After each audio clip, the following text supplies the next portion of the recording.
reason, okay? If you haven't been posting to your write-ups about the talks for a reason, okay? If you haven't been posting to your Eban Goodspeed, who is the director of our Bard Center for Environmental Policy and the new MBA program in environmental science. So he runs a wonderful program here on the college. You've already heard about it in various ways in this class and from various other EUS events, how you can do, there's a 3-2 program, 3 years at Bard and 2 at BCEP, and you leave here with both a bachelor's degree and a master's degree. So there's a lot of communication between the two programs, but they are distinct, and certainly somebody who goes in to get a master's is thinking much more about what am I going to do in the environmental field.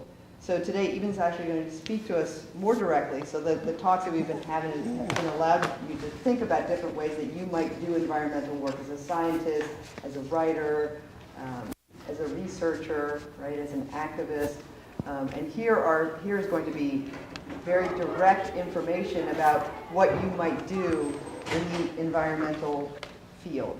And so these are careers in sustainability leadership. So a lot of Eban's research, actually, he's a climate scientist, but a lot of his research now is in fact placing young people into environmental positions. Yeah. So welcome. Not really my research, it's my artistry. Your artistry. Right. So I'm actually not a climate scientist, I'm an economist. Yeah, but that's all right. I can pretend, I like to be that. I was a geologist as an undergraduate, so I sort of have some claim to a science background. So how many of y'all are first years, second years, third years, and seniors? All right, so a few of you heading out into the real world. So what I want to talk with you about today is careers in sustainability leadership, but let me give you a little introduction, a little deeper introduction to what we do at CEP.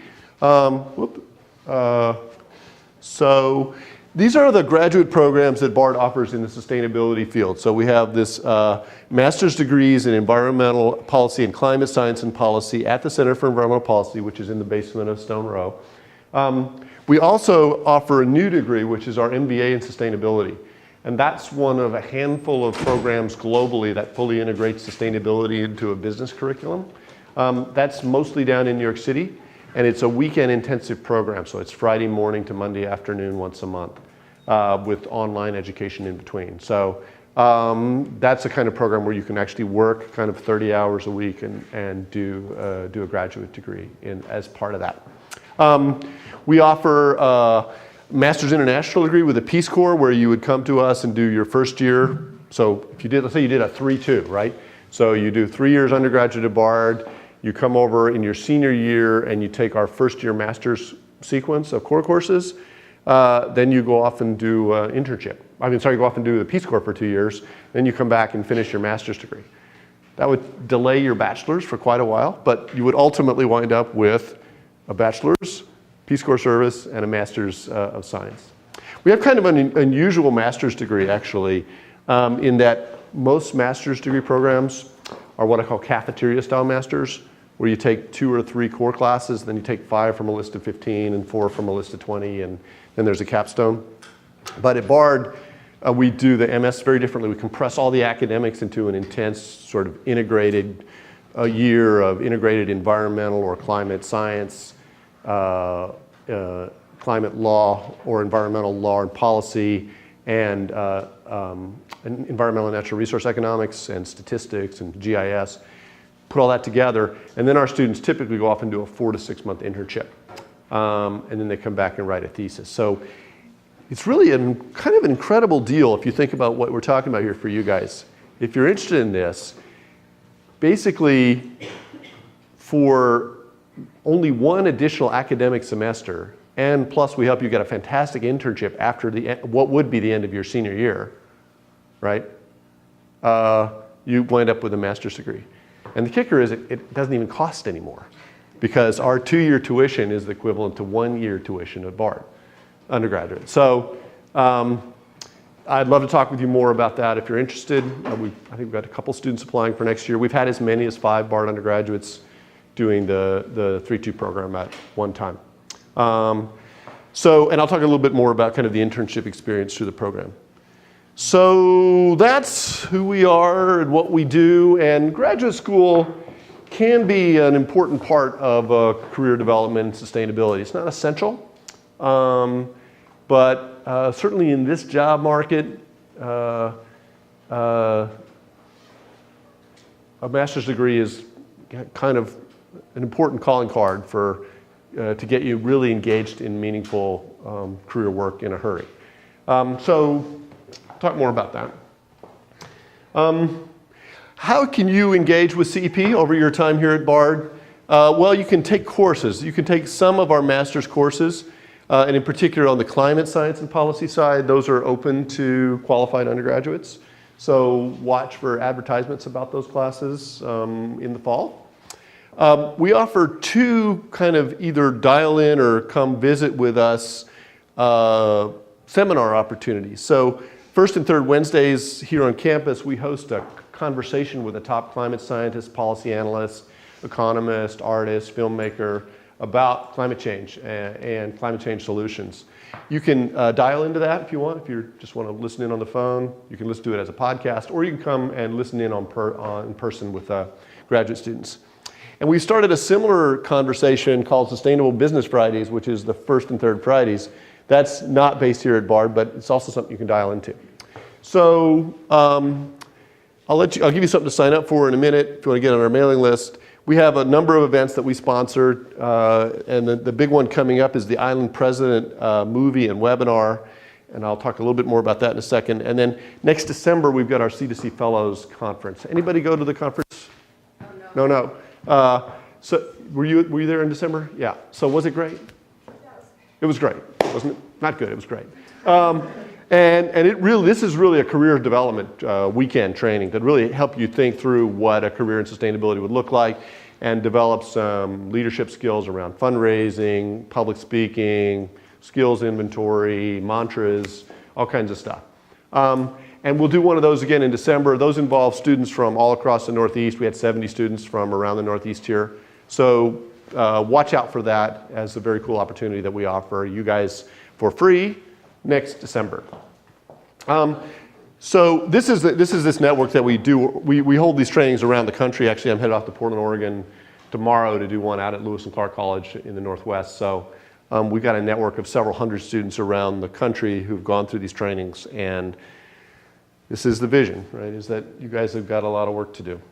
And in a related vein, we're showing this film, The Island President, which is a fantastic movie. It's really the best movie about climate change ever, in my mind.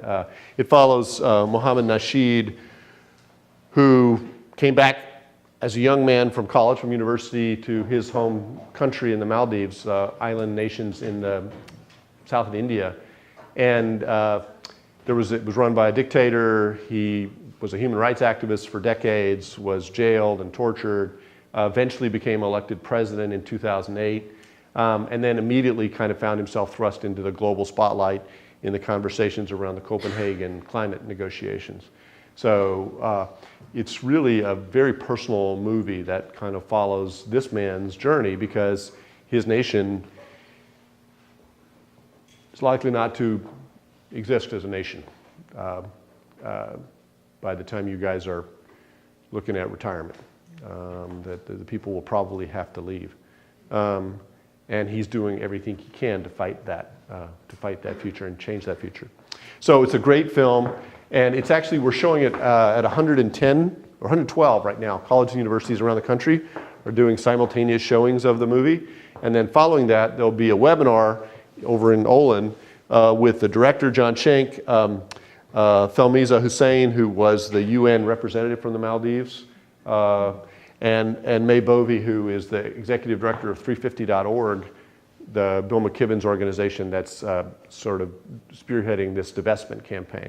So May will be on campus talking about that. It's going to be an excellent opportunity. Please, get everyone you can to show up to that, and do me a favor and hang one of these up on the bathroom stall, your favorite bathroom stall, okay? The one with the highest traffic in your neighborhood, all right? If you'd like information about CEP, just sign up here and get on our mailing list, and you'll hear about all our events. I mean, Susan and others pass on a lot of what we do to you guys, but this way you're directly tied in. And if you want to have a conversation about grad school, feel free to talk to me or Molly Williams, who's the admissions director for CEP, or Katie Van Sant, who's admissions for MBA. Okay.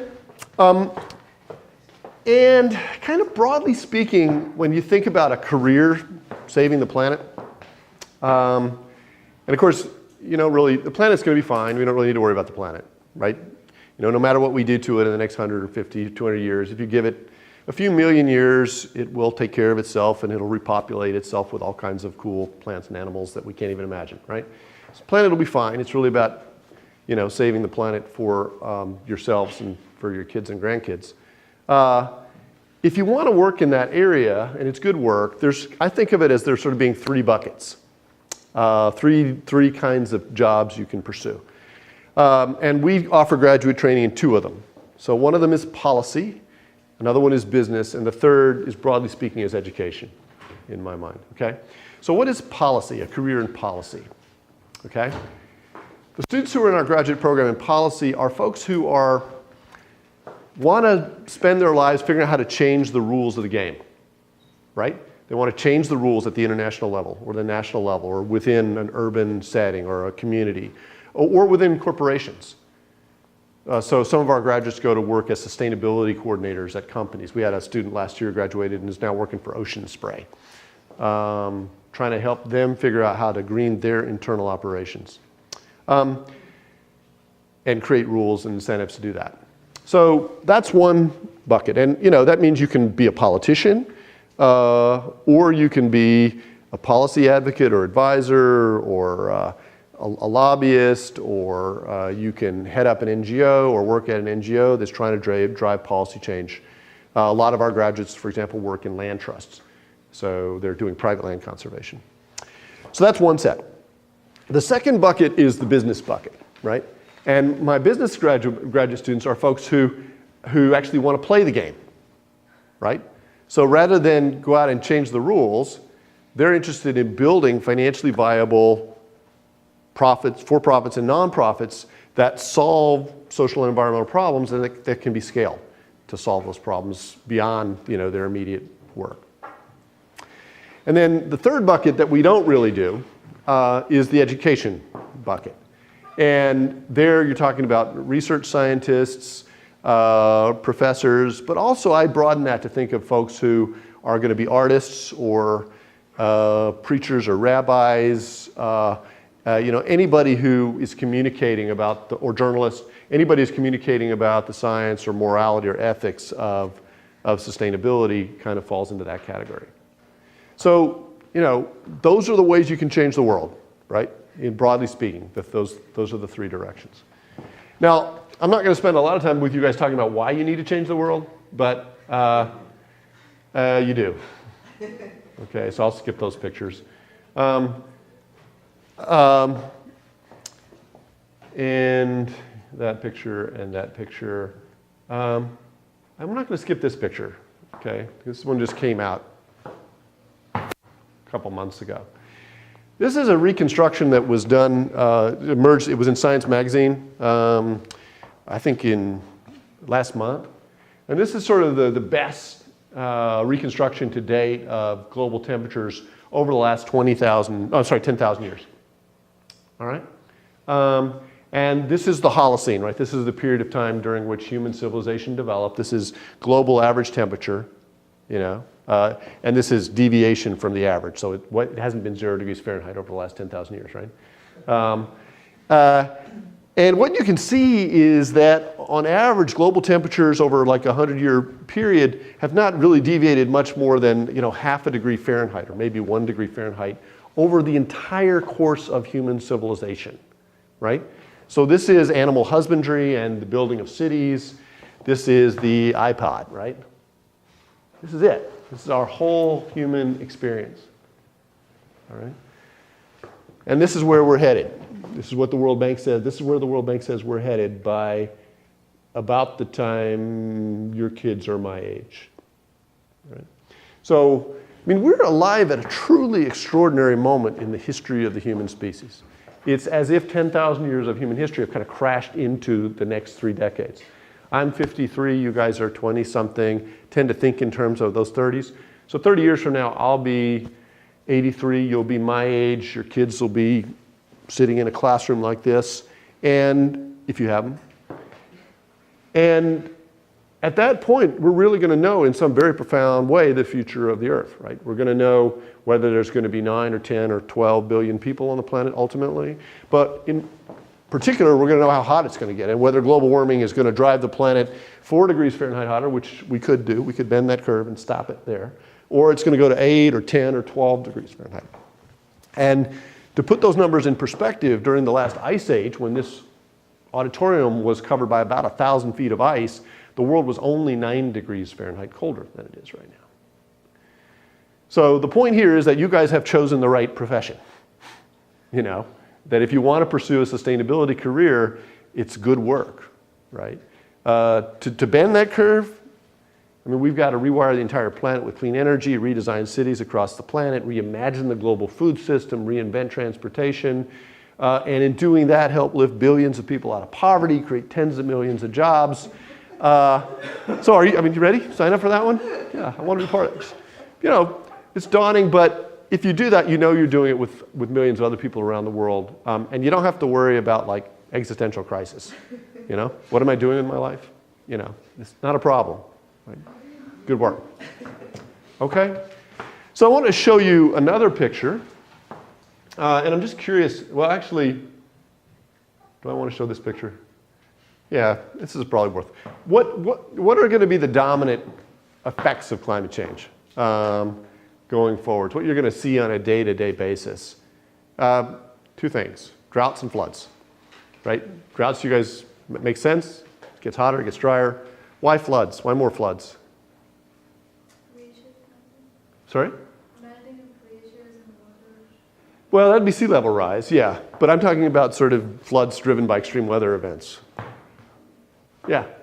Because really parched soil doesn't hold water, so when you have the regular weather patterns, areas that usually dry and just like flash flood. Okay, you get flash floods, but what is it that's driving more intense storms and extreme weather events? Higher sea surface temperatures. Which do what? Make hurricanes more. Okay, that makes hurricanes more intense, but again, why would we get more rain? You're on the right track. What else would higher sea surface temperatures do, broadly speaking? Evaporation, which is going to do what? More rain. More water in the atmosphere. There's about 5% more water in the atmosphere than there was 100 years ago, and it's coming down in more intense bursts. So you get this paradox of both more drought and more rain, okay? More storms. So what is your world going to look like as you sort of approach my age and a little bit older? This is a vision that came out of the National Center for Atmospheric Research in Boulder, U.S. government scientists projecting what the world might look like if we hit that World Bank target. What the World Bank said earlier this year was that if the national governments do everything they've committed to already, then we're going to go to 8 or 9 degrees Fahrenheit. It's about a 700 parts per million CO2 blanket. We're now at about 400. So what would that look like, 700 ppm world? This is a map of the globe over the last decade, and what it shows is the areas that were in extreme drought relative to normal conditions. And anything that's magenta or brown or darker is extreme drought, and actually there was only one place, the brown, in the United States, right there in Wyoming or wherever, that was actually in extreme drought over the whole decade of the 2000s, okay? So here's a vision of what might happen to the world if we go to 700 ppm. And there's a lot of change there, and I'll tell you, it's not a good story. Basically everything from Virginia up to the Great Lakes into central Canada and down to Oregon, Washington, south into Central America, and deep into the Amazon goes into extreme drought forever, right, relative to where it is now, okay? Not good for agriculture. What happens to the Amazon if it goes into extreme drought? Dies. Burns down, right? it flips to some sort of savanna environment, right? That's the consequence. And that, of course, means you're pumping billions of additional tons of carbon dioxide in the atmosphere. Okay, one of the tricks to sort of doing sustainability work is that you have to keep these pictures in mind. And they're pretty depressing pictures, right? You have to kind of delve into this literature and understand what the future might bring. This picture, right? And you have to hold that in your mind without being paralyzed by it. You know? It has to become a challenge for you rather than something that makes you kind of want to stick your head in the sand. And, you know, there's a lot of bad news in this field. There's a lot of bad news as you move forwards. And you have to kind of take that in, accept it, process it, and then make a commitment to change it. Right? That's sort of a big part of the work that we do. How many of you have seen this picture? I'm curious. Susan, are you surprised that nobody holds up their hand? You're not surprised. Okay. This was a very ubiquitous picture after Al Gore's Inconvenient Truth movie came out. But very few people have seen it now, I'm finding, in college audiences. And this is an extremely powerful image. And what it's showing you is the climate history for the last 500,000 years, going back 400,000 years. Okay? Yeah? Is that the hockey stick graph? Well, no, this would be more of the hockey stick graph. Oh, sorry. But it's not even a hockey stick anymore. It's more like a brick wall, right? The hockey stick was the last 1,000-year temperature with this little piece right here. Yeah. Now it's, you know. Okay. Okay, this is a temperature record for the last 400,000 years. And scientists get this information by drilling ice cores into the Greenland and Arctic ice sheets. And they can actually count the rings backwards. So physically, they can count backwards in time. And they can pull air bubbles out of those ice rings, and they can determine the level of CO2 in the atmosphere, the thickness of the carbon blanket that's causing the planet to heat up. And they can also get a pretty good, using isotopic analysis, get a pretty good proxy for global temperature. And so what you see is the Earth in this blue line, the red line here is the Earth sliding into and out of ice ages. It's the Antarctic surface temperatures. It's about a 100,000-year cycle. Right here, this last 10,000 years, this is the Holocene. That's that previous picture that I showed you compressed together, right? So there's animal husbandry and there's the iPad. What you can see is that the average temperature in the ice ages was about 9 degrees Fahrenheit colder, roughly, than it is now. So that's the swing in temperatures that we're looking at, you know, in the other direction within your lifetimes. And what you can see is that humans have been the beneficiary not only of a warm period in climate history, but also a remarkably stable period. We just saw that, right? We just have not really seen much variation in global temperatures during the history of human civilization. But we actually live on a planet that's subject to very rapid and very large swings in global temperature. It is not a stable system. We happen to inhabit a stable time frame, but it's not a stable system. The other thing you can note about this graph is that there is an incredible correlation between the thickness of the carbon blanket, the level of CO2 in the atmosphere, you know, for the last 400,000 years and last for the 20 million years, actually, we know it's really never been above 280 or 300 parts per million until now. It's slides 4 years old. We're now at the top of the white zone, so we're at close to 400 ppm. And this is, you know, burning gas in our cars and coal in our power plants, right? That's what's doing that. But there's an incredible correlation between the thickness of that carbon blanket and planetary temperatures. The peaks and valleys line up perfectly, right? Now that's a correlation, it's not a causal relationship, but we actually understand the mechanism really well, that there's a positive feedback loop in the system. So in the past, as the planet has started to heat up, that's led to more CO2 in the atmosphere. It's a heat trapping gas, thicker blanket, warmer planet, more CO2 in the atmosphere, thicker blanket, warmer planet, so on and so forth, until something reverses that cycle. And when the cycle starts to reverse, you get a cooler planet, less CO2 in the atmosphere, thinner blanket, cooler planet, less CO2 in the atmosphere, thinner blanket.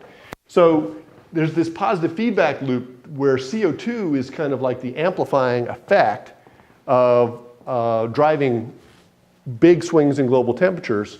The initial swing for ice ages is a change in the orbital wiggle of the Earth. So there's a little less, Earth points a little bit more towards the sun, a little bit less towards the sun. That drives the expansion of ice sheets, albedo effect. That's what drives the change in temperature. But it's this CO2 amplification that's really caused the planet to heat up and cool down so much. So, you know, it just doesn't take a rocket scientist to see that there's something going on here. And what we've been doing for the last 100 years is we've driven CO2 levels way out of the range of anywhere they've been for the last 500,000 years. And we're just basically begging for the planet to heat up, and it is. All right? So again, if you're going to do sustainability work, you got to recognize this. I mean, this is the physics that's driving the system. There's no escaping it. We can modify it. And in particular, I won't go into this. I mean, there's other bad stuff out there besides droughts and floods. And there's other stuff out there besides climate change, so it gets pretty depressing. But, you know, the good news is that this is really not an economic or technical problem. We have the tools to solve this problem if we want to.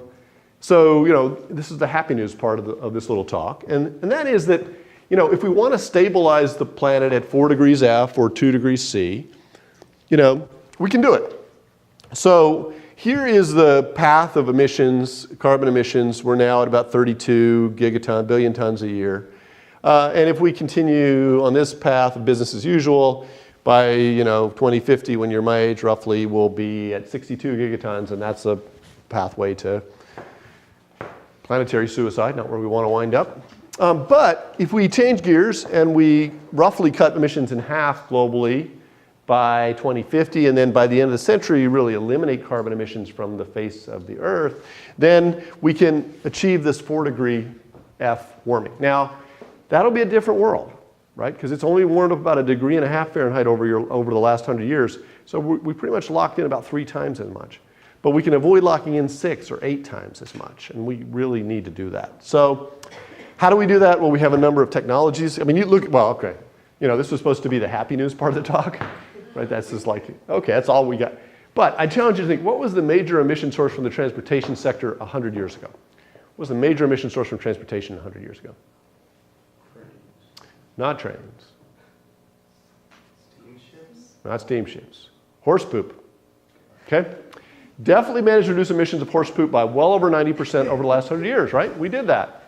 And we went from horses to cars. We've got to go from cars to something else, and that something else is really well known. We've got to produce electricity from clean energy sources, wind, solar, geothermal, sustainable biofuels. And once we have that electricity, clean electricity, then we can use it to power our homes, but also run our vehicles on batteries or make hydrogen, burn the hydrogen, run it through fuel cells, develop sustainable biofuels.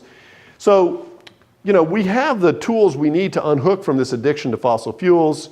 Here's a chunk of energy efficiency, a lot of renewables. This one's got a little bit of nuclear in it. You don't have to have that. This is stripping carbon out of power plants and sequestering it, and there's some new interesting sequestration technologies emerging. And it doesn't cost that much. I mean, if you look at, there's an analysis by McKinsey, you know, it's a global business consulting firm. They looked at some approaches actually save us a lot of money. So this would be aggressive replacement of conventional lighting, both incandescent and LED light, compact fluorescent lighting with LEDs.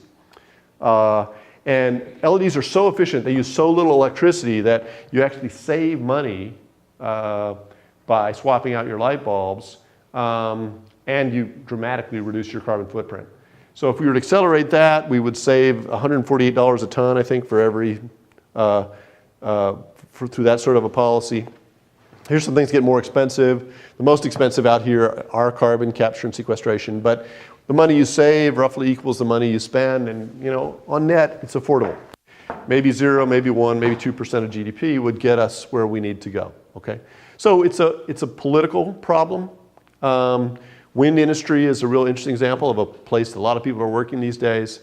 And this is sort of a 30-year time stretch kind of vision. So when I was in college, 1980, no such thing as commercial wind power. Didn't exist. Just didn't exist. You guys have grown up with visions of wind farms, and you guys get it, but it just didn't exist. At that time, the US government was concerned about dependence on Mideast oil. They put about $4 billion into clean energy research. By the mid-90s, wind power was, the cost had been driven down about 5 cents a kilowatt hour, and California was the world leader in global installed wind power capacity. Now globally, we're out there somewhere, 300,000 megs installed.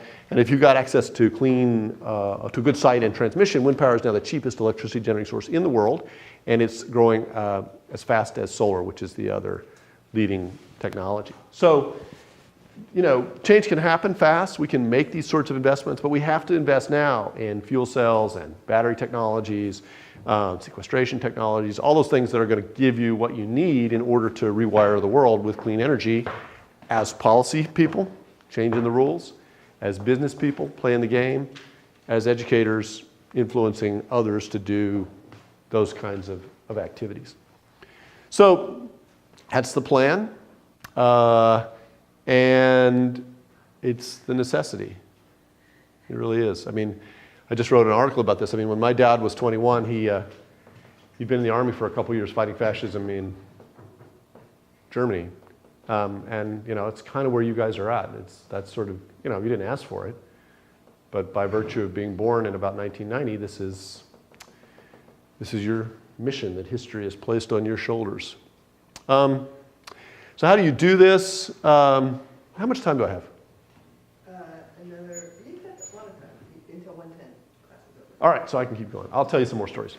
Okay, I mean, the other thing about this is it's not just climate change, right? I mean, we're alive at an extraordinary moment in a lot of other ways. I mean, our economy is broken. And if you're thinking from a career perspective, you're aware of this, right? Not a good time to be graduating from college. And not a lot of prospect that it's going to get much better soon. I mean, we're at 7.7% unemployment, something like that. This is weird. This is really strange. I mean, in my lifetime, we have not had this kind of persistent economic malaise since 1960. I mean, this is the worst downturn since the Great Depression. And our financial system is broken. It got patched over, but they didn't fix it. So, it's a time where there's a lot of turmoil, and it's not clear where we're heading. And that's a good thing, actually, because we can figure out it's a time that's ripe for change. And it's also a time where technology is enabling all kinds of interesting experiments. So if I had asked you guys, about a year and a half ago, if you knew what the 99% was, or the 1%, you said, well, it's like a sale at Kmart or something, right? What is that? I don't know what that is, right? But thanks to, a few 20-year-olds who sat down in a park in New York City, now not only do you guys know what the 99% is, but billions of people around the world know what that is, right? Because it's Arabic numerals, everybody understands. And it's actually changed the global dialogue, right? So Margaret Mead once said, never underestimate the power of a small group of people to change the world. In fact, that's the only thing that ever has. So there was a small group of people that made this decision, and it worked, and now globally we understand what this is about. So that's me getting arrested at the White House, not in Occupy Wall Street. It was actually a few weeks before Occupy Wall Street. So I went down to the White House with about 1,000 other people, and we protested the construction of this Keystone pipeline that's going to basically put a straw in the tar sands of Alberta, transport tar sands oil down to Houston for refining, and much of it will be exported to China. Okay? And there'll be a lot of environmental consequences associated with that, but mostly for me this was about we can't really, given the physics that we just talked about, we can't really build this pipeline and think that we're going to stabilize the climate, because if we drain that field, that's another 20 or 30 ppm of CO2 in the atmosphere. So we got to start converting our infrastructure over to something more realistic for our kids and grandkids. So there were about there were like 100 or 2 of us. I think 100 of us a day pretty much got arrested. And it was fun. It was a pretty day in D.C. and I was talking to my friend John Pascanda, who used to run Greenpeace. So we were chatting away, and they arrested the women first and took them off, and then they came and got the guys. And So, we're all sitting in the paddy wagon, with our hands handcuffed behind us, and everybody's having a good time. And there's a couple of young people, down at the other end of the van, and they go, "Hey, you guys should come up to Wall Street in a couple weeks.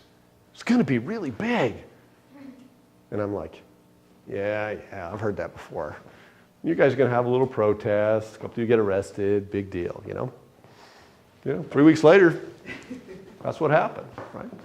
So, nothing better than to be sort of proven wrong by a bunch of 20-year-olds, for a cynical old man like me. It's really great. So, one way you have to change the world is through politics. There's no question about it. So you need to be politically engaged. You need to be working on campaigns. You need to be getting arrested when appropriate. But that's not a career, right? It's really not how you make money. So talk a little bit about this idea of okay, how do you make money solving these problems? And again, I suggested there's sort of two different routes. There's the policy route, the business route. So I'll talk a little bit about those. So as I mentioned, the way our program works, our graduate program works, is students come and they take a year of compressed academics, the sort of intense, interdisciplinary, integrated, first-year coursework. And then they go off and do 4 to 6 month internships. When they're away on their internships in September, they give us a thesis idea, and then the lit review, and then a proposal. And then when they get back in January, they've got a 25-page paper that they've done. So this is Patrick DeChacco, and he was really interested in energy efficiency issues. So he went to work for the Department of Energy in Washington, D.C. on his internship. While he was there, a hotel chain, a major hotel chain, gave them this energy efficiency project that they needed help with. And Patrick had this idea of rather than the DOE folks helping them solve the problem, why not farm this out to college and university energy clubs in a competition and have them do like a charrette, design charrette. And so Patrick had the opportunity to pitch this idea directly to Energy Secretary Chu in a meeting. And Chu liked the idea so much that he greenlighted it on the spot. And so they hired Patrick to do it. So last spring, Patrick was back here at Bard writing his thesis, but he was also consulting for DOE on this project. And he took it from inception in November to completion in March. And he actually organized an award ceremony in the White House. And then about a month later, he got a call from the Office of Management and Budget in Washington, and they invited him to come down and work for them last summer. So he left us to go do high-level kind of rules setting and policy work in Washington for the Obama White House. This is Rachel Savain, and Rachel was a French major at Williams, under environmental studies undergrad, came to us, got tooled up through the coursework, really wanted to do her internship in Haiti because she's Haitian American, and really also wanted to work on solid waste issues. So she got worked really hard and got an internship working for a Dutch NGO that was building a landfill outside of Port-au-Prince. Got down there, didn't really have a lot of support from the organization when she arrived, but her job was to interview the informal waste haulers in the informal sector who were taking care of the waste in a very, not in a very sanitary way, but doing their best, and figure out how they would fit into this new landfill system. So she got a motorcycle and rode around, interviewed all these guys and women, and became known as the motorcycle girl, and they liked her so much that they hired her as well. So she was back here last spring, writing her thesis, but also consulting for this NGO down in Haiti, and she also rolled into a job, so she's down there working now. So she went from being kind of a clueless French major to clueless about her career direction, not clueless, she was a very, very smart woman. Clueless about career direction to now, at age 25, she's going to have had 2.5 years working in one of the hardest developing countries in the world to operate in. I had a picture up here of Bartek, but I took him out. Bartek was a 3-2 student who did his internship last year at the German Marshall Fund.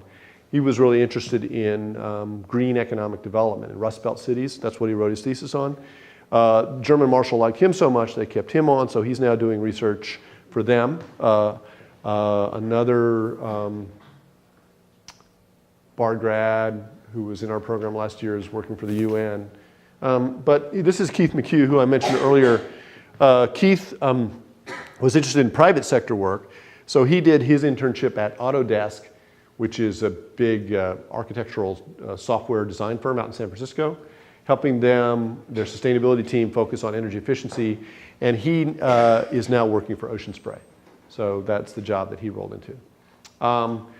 This year's class is getting ready to go out on their internships. I was just talking to a woman who is hoping to do sustainability work at the Atlanta Fed, the Federal Reserve of all places, so help them get green. So that gives you, I mean, what do I mean by policy work? You know, what does that mean? Well, here's 3 people doing policy. One person working in kind of the administrative side of government in Washington, D.C., another woman kind of working as a liaison between an NGO and a government agency trying to build a landfill, another guy sort of trying to create new policies within a company to help them green their company. Another guy, not up here, doing research and education, research really about sort of how Rust Belt cities can become greener and create jobs. So, you know, as I mentioned, a number of our graduates run land trusts, so they do private land conservation. They work in NGOs across the country. Some do environmental consulting work. We've got folks working in engineering firms out in Portland and down in Texas. So, you know, a variety of careers that are all focused around the rules. And stop me at any time, actually. I'm talking a lot. Our MBA program is new. We don't have any graduates yet. So I can't really tell you what they're doing. But let me just kind of give you a sense of what sustainable business means, right? What is it? Because it's a very new idea in the history of political economy. It didn't sort of emerge in the last 15 or 20 years, conceptually. And, you know, historically, businesses looked at social and environmental problems as costs, right? To be externalized, to run away from, right? In order to maximize profits. But beginning about 15 or 20 years ago, some companies began to say, well, no, let's look at social and environmental problems as potentially as opportunities to be profitably solved. Can we do that?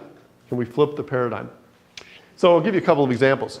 This is a company that's up in Troy, New York, right up here. And it's run by a couple of engineers out of RPI. And they basically decided that they want to remove styrofoam from the face of the planet. Okay? And styrofoam epitomizes how we can't meet the needs of 11 billion people in a world of limited resources, right? Because to make styrofoam, you got to go to some sensitive habitat in the Niger Delta or Gulf of Mexico. You got to lift that oil, risk spilling it. You got to ship it, risk spilling it again. And then you get it to a refinery. You got to heat it up to extremely high temperatures, create toxins, emit those toxins, poison the workers, poison the communities. Then you got styrofoam, you chop it up for peanuts, or you shape it to put around computers. Then you ship it out to consumers.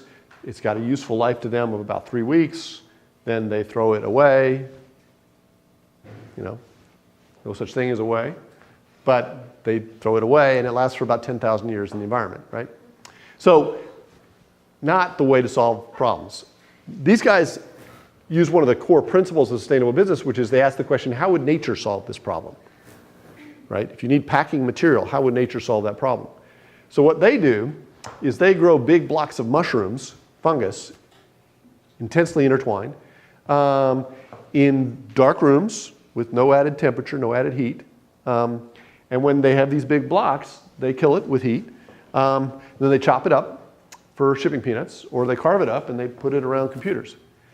And it was a fantastic idea. You know, they had to go through an R&D process, the Valley of Death and all that stuff, but they've come out the other side.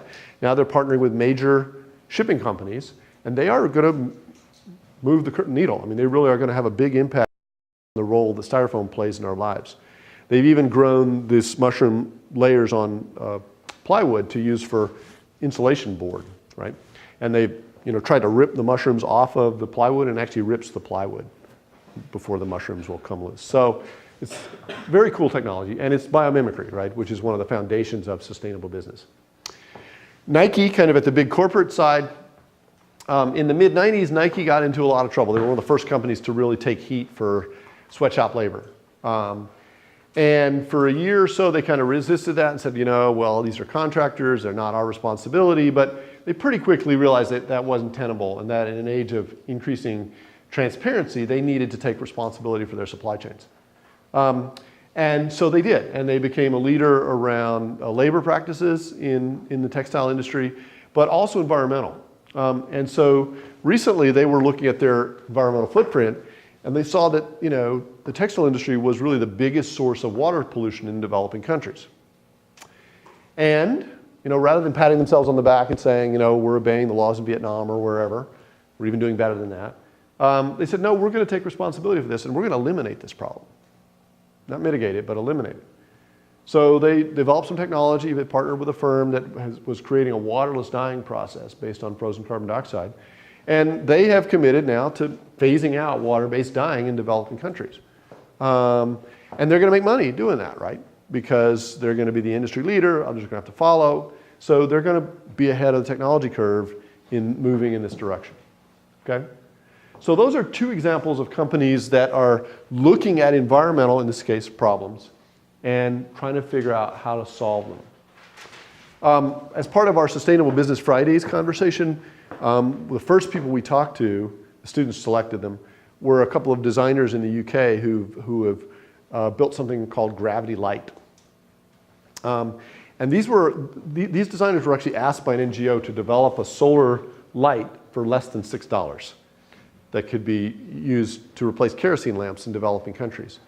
And they looked at the problem and they said, sorry, we can't do it. Can't be done. But we can offer you something else. And so what they've created is Gravity Light. And when you open Gravity Light, it's got a bulb, and there's a rope and a bag. And you fill the bag up with sand, and then you lift the bag up, and over the course of a half an hour, it goes down slowly, and that drives a generator that's enough with LED lights to create a pretty cool focus beam. They can do it for less than $6, which is about the cost of kerosene for 2 months. So this solves a very severe health problem, people being exposed to kerosene fumes, gives people better quality of light so they can work and read at night, and saves people in developing countries a huge amount of money because for 2 months cost of kerosene, they can light their home for 15, 20 years. And it's a for-profit model. I mean, they're not going to give these things away. They're going to sell them. They're going to make money in that context, right? But they can scale it through that approach. So that's kind of what we mean by sustainable business, and this is what we do in the Bard's MBA in sustainability. As I said, every MBA program in the country now has got a person or two or claims to do something about sustainability, but nobody really does it seriously, or very few do, except for us. We do it very seriously. So we fully integrate sustainability into a core business curriculum. The point of this is to kind of get at the intersection, right? What you love, what you do well, what the world needs, what the world will pay for, and that's bliss, right? And I'm glad to say I pretty much hit that. I like my work a lot. It's a privilege to do this kind of stuff. And the last thing I want to leave you with is just this kind of conversation about, don't wait, right? Because don't think that somebody else is going to solve these problems, right? That, when I'm 30 or something, or 35, I'll be in a position where I can make, by then, much of your fate is going to be determined, and your children's fate is going to be determined. So I think it's a moment where 20-year-olds really need to think very big, as it was for my dad, right? He had to go to war. This is pretty much what you guys have to think about, is how can I use my 20s to really make a difference in the world? Not a little difference, a big difference, like those kids at the park in New York did. In particular, did you know that the US Constitution says you only have to be 25 to run for Congress? So 25 years old, you're legally allowed to represent 1 million people in Congress. Do you know what the average age of people in Congress is? About 56. For Congress, it's about 63 for the Senate. Okay? There's a bunch of old white guys. I mean, there's a couple women, but it's mostly a bunch of old, and they just do not get this. They just fundamentally do not get how the world is being changed through the emission of global warming pollution. or they don't care, or something. And so, you know, in policy and politics, we need, and what's cool about the Constitution to me is that it's like a little time message from the founding fathers, right? That we need 25-year-olds in Congress. It's not like they said it's okay. They actually said they wanted that, right? And why do you think we need 25 or 26-year-olds in Congress? What have you guys got that they ain't got? Okay, and why is that important? A totally different perspective on things. You've grown up learning the ways that your parents grew up and how those have already shifted to accommodate the ways that we are now living in the world that exists. Okay, so you see things very differently. You know, especially these days with technology change, you've got a very different perspective on things. What else have you got? More time. Well, you're not tied down, right, in a way. I mean, you know, the thing about your 20s is that, like, there's nothing holding you back, you know, except for some student loan debt. But you don't have mortgage debt. You don't have babies typically. You know, it's really the time of your life where you can be as ambitious and creative as you want. You haven't sold out. You got moral clarity. You got vision. You got energy. All kinds of stuff we really need, and not just in Congress, but in business and local politics and policy. So, you know, don't take some time off. You know, time off right now is, you know, that's not the way to think about it. You know, get out there and solve some problems. Now, that doesn't mean you have to go to grad school. But we cannot afford for you guys to take time off. Because there really isn't time to take time off. I mean, my dad could not take time off. You know, he had to go fight fascism in Germany. And that's kind of where you guys are at. So if you wanted to do that, suppose you wanted to represent a million people, run a successful green startup, what are some of the skills that you would need to know, or what do you need to have that you don't have now? We already had this conversation once before, right?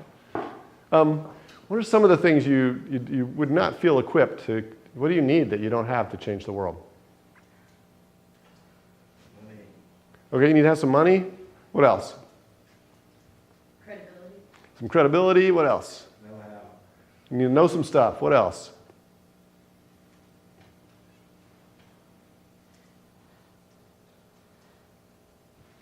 What else? Do you feel comfortable standing in front of groups and talking to people? Somewhat? Could you get better at it? Yeah, you got to be a persuasive communicator. You got to be a good writer. Got to have a vision. Got to know what you want, right? So all those things, right? Those are the skills that you're not necessarily learning in the classroom that you need to develop. Not only to change the world, but also just to develop a good career, right? Speaking, fundraising, networking, credibility, knowledge, vision. And that's the kind of thing we do at our C2C Fellows workshop. And there's other opportunities, you know, within Bard's system to sort of basically take leadership training seriously, take leadership opportunities seriously, because that's what's going to build up that portfolio of skills that you need to really have an impact. May Bove, who is coming, I first met May when she was a senior, maybe a junior at Middlebury College in probably 2005. And this is another one of those, like, you know, those crazy kids kind of thing. So they worked with Bill McKibben. You know, they had an active Sunday night group at Middlebury that was focused on climate issues on campus, and they were working to get the campus, you know, carbon neutral. And when they graduated, they wanted to stay together, and they did. And they said, you know, we're going to sort of change the global dialogue around climate change. And they made this sort of interesting decision to go international. And I thought, well, that's crazy. How can you organize internationally? You know, the US is the problem. And I remember having this conversation with May or somebody, you know, you guys should really focus on the US. That's where the problem is. And so amazingly, what they did was they created this organization called 350.org. How many of you know what 350 is? That number 350. What it means. So hands up high. I want to see who knows what 350 means. 1, no, 2, 3, 4. Okay. You're kind of halfway up. Do you know what 350 is? Thinking about it. Okay. All right. So they made this effort. And what is 350? What does it mean? What does it mean? What's 350 mean? I think it's the number of parts per Okay, okay. You know that because May and Jamie and a couple other 22-year-olds decided they wanted you to know that, right? And they created these amazing events in the late 2000s that had, 10,000 organizations around the world spelling out the letters or the numbers 350. They specifically chose that as their name of their group because it translates globally, in Arabic or whatever. Everybody knows what that number is. We did a project when I was teaching in Guatemala, and everyone we made the 350, and the kids weren't really sure what it meant, but we made the big 350 sign about the environment. Yeah. This was like 3 years ago. But some of them got it, I would imagine, right? So it's amazing. Again, this is like a handful of young people right out of college, sort of changing the global dialogue and embedding this number into people's minds and vision. So it can be done, and that's the point. When I was 26, I was in graduate school. A friend of mine who was 26 ran for Congress at age 26. And at the time, we had been working on trying to oppose U.S. wars in Central America. We were funding mercenaries to do illegal things down there. And he decided, I'm going to really take this into a campaign mode and talk to a lot of people I wouldn't otherwise talk to. And so, he had like hundreds of University of Michigan students working on his campaign. We were putting up signs all over the county. He won the Democratic primary. He went on to, have a great campaign against the Republican challenger, it was a Republican district, so he lost. He lost 45% to 53% or something like that. But he won, right? From a career think of all the things he learned, right? What are some of the things he learned? How to raise money, how to be an effective public speaker, how to gain credibility, how to, get his grandmother to vote for him. So the point is, and then with those skills, he went on to become he runs a think tank, economic think tank in Washington, D.C. So, just don't settle. Be ambitious in your 20s. That's kind of the final message I want to leave you with. So Yeah. This seems like a great opportunity. Yeah. Who sent me the email about this back to divesting?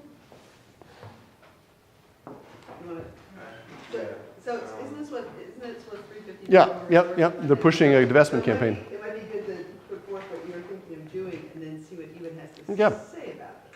Okay. You want me out here? Yeah, that'd be great. All right. I'll try. All right. Cool. So we were supposed to get Hannah Mitchell here, who's coordinating this whole thing. Yeah. I don't know. I know Hannah. Okay. But she's coordinating this campaign that is trying to get Bard's endowment to divest from a lot of, there's like 3 or 4 companies that we're invested in that are engaged in fracking and oil exploration and extraction. I think we're invested in like Chesapeake Oil and Halliburton as well, which is surprising. And yeah, what we really need are student volunteers and members. This is kind of it's a couple steps to go through, working up through like the student body and then like trying to get on board with faculty departments and then bring it to the board of trustees. But it all kind of starts with grassroots networking through the student body. And we thought this would be like a really good class to bring this to. So I was trying to get Hannah to show up at 1. Maybe she will show up still. But Good. Yeah, this is a really interesting campaign.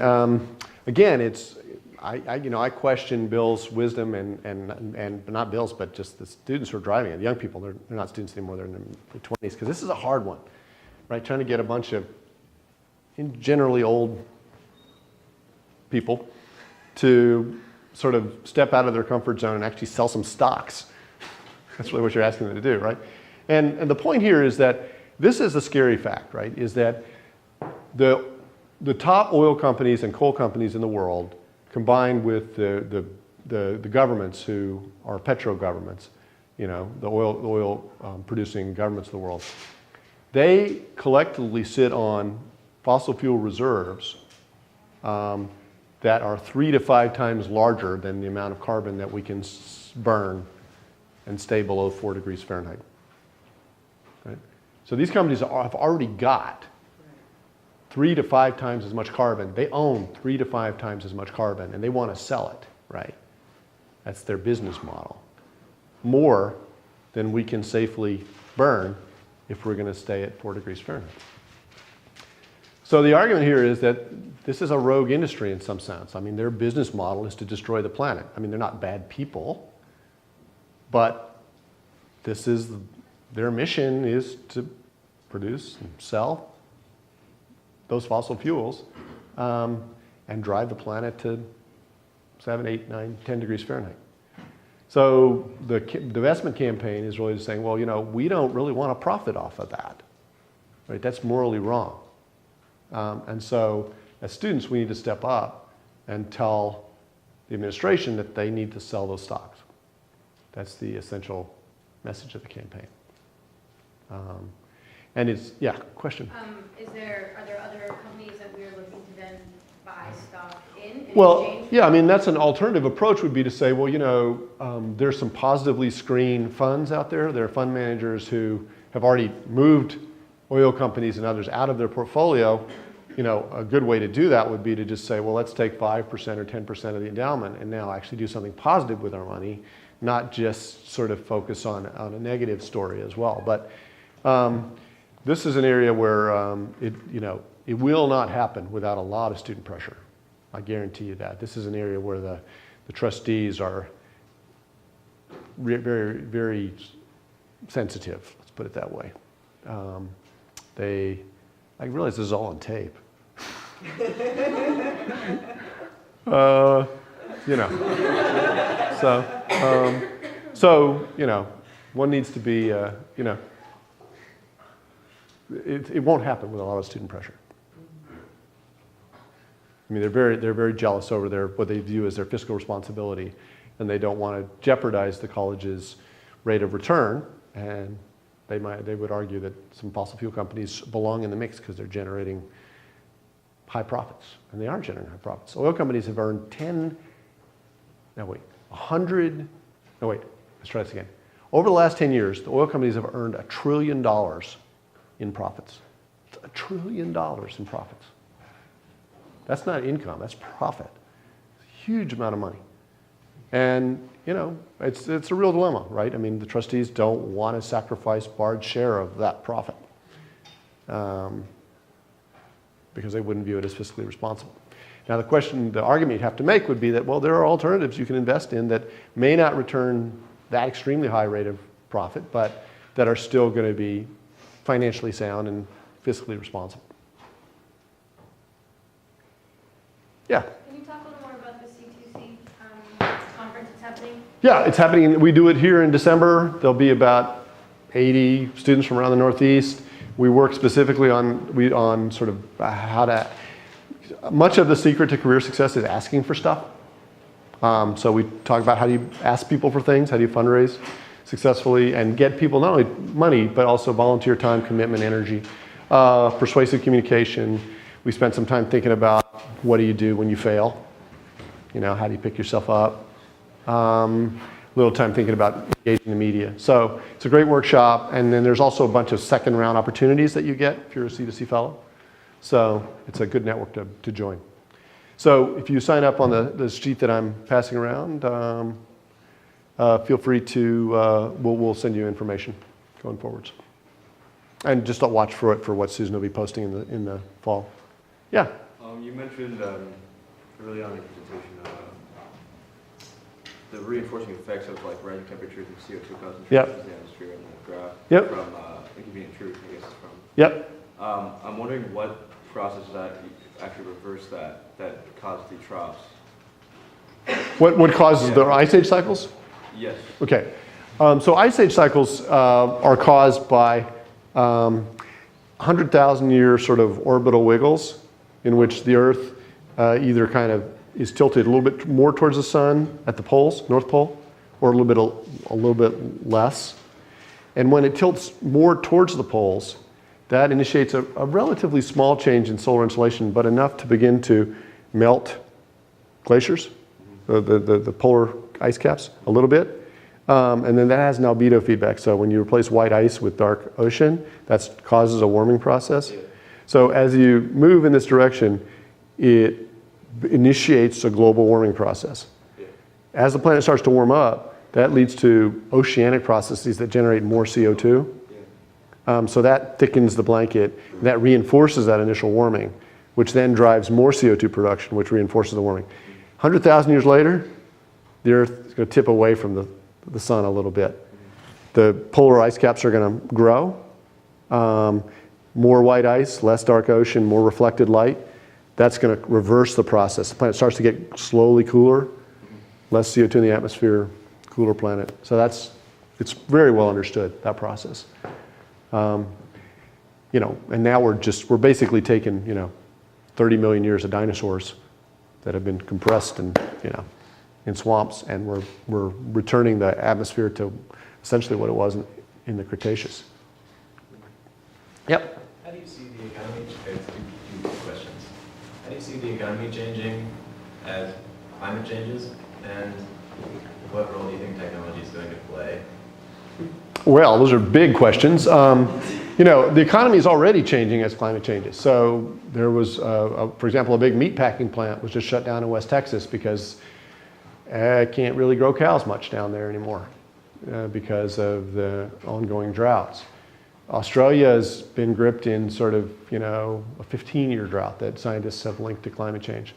Western U.S., you know, people are moving, people are migrating. I talked to a woman who was in New Orleans, was hit by Katrina, stayed there, helped rebuild, but then had a baby and decided she wanted to move someplace safer, honestly.